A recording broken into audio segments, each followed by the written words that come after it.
This word by, yes. To drink water by measure, Ezekiel 4:11, yeah. And to buy water to drink, Lamentations 5:4. It denotes great scarcity. To drink blood means to be satiated with slaughter. Oh. Now, this idea of drinking, yes. The drinks of the Hebrews were water, wine, and strong drink. Oh, and vinegar. Their drinking vessels were the cup, goblet, or basin, the cruse, or pitcher, and the saucer. Oh, now, quite often when I think about drinking, yes, I think about drinking water. Let's say that magnifying glass, it's still working. Yeah. The desalinator, yes, the HHO gas desalinator. There's still quite a bit of ocean water out there, isn't there? Yes. Let's say I have an innovation that is pleasing to God. I get a lot of joy documenting, yes, actual innovations that are helpful to humanity. Now, you would think, okay, in the predestinate governing of humanity, yes, that God, yes, is pleased when people have drinking water. It sounds stupid. Yes, it does. That God would want people to drink water because they have to. Yeah. Now, I have noticed a reluctance, right, to enforce the laws because you don't want me to desalinate water. Oh, you don't want me to generate any steam, electricity. Yes. What you want to do is say, well, we can buy any person right now. Isn't that right? You will not have any happiness in life until you force the law. That means you remove your fraud and forgery and you'll give me my sons.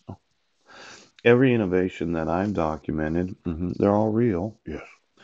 It doesn't take a brain surgeon, poop, to realize that you can have 100 magnification of the sunlight. Yes.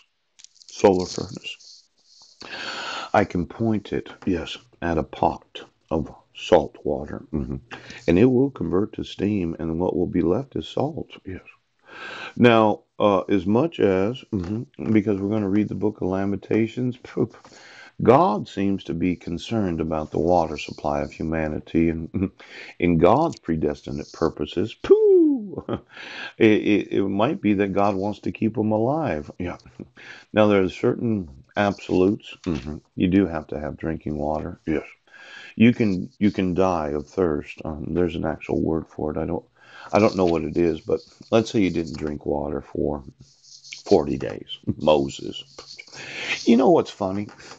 Moses was out there in the desert for 40 years. Yeah. What do you think he was doing? What?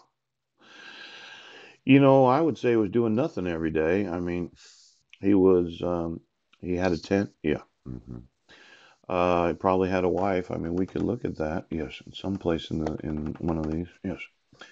And for some reason, God had Moses doing nothing. Yes, nothing. Pooch, walking around behind some sheeps or goats or camels or cows or whatever the fuck it was.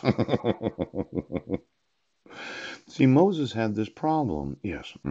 Abraham journeyed from thence. Yes. That God, I'll put him on the back burner, Christianese. Yes. Sat on him for decades. Guy was doing nothing.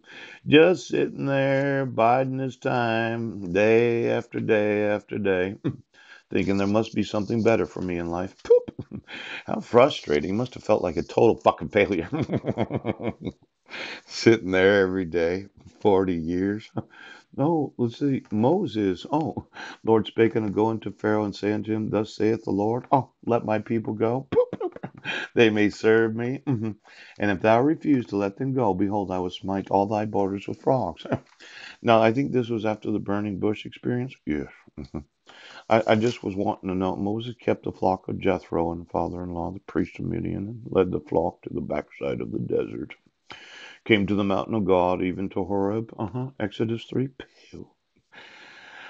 And in verse 3, Moses said, I will now turn aside and see this great sight, why the bush is not burnt. Now it took a while for that to happen. Poop. The whole burning bush thing, as if God was going to start. Now, I know somebody's all worried about it. Now, this said his sister, Pharaoh's daughter, shall I go and call to thee a nurse of the Hebrew women, and that she may nurse the child for thee? Pharaoh's daughter said to her, "Go and the maid well." Pharaoh's daughter, so and so. And it came to pass in those days when Moses was grown. Yeah.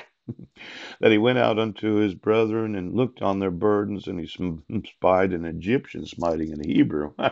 Exodus 2:11. One of his brethren, guy was beating him up, and he looked this way and that way, and when he saw there was no man, he slew the Egyptians and hid him in the sand. He killed the guy, beat the shit out of him.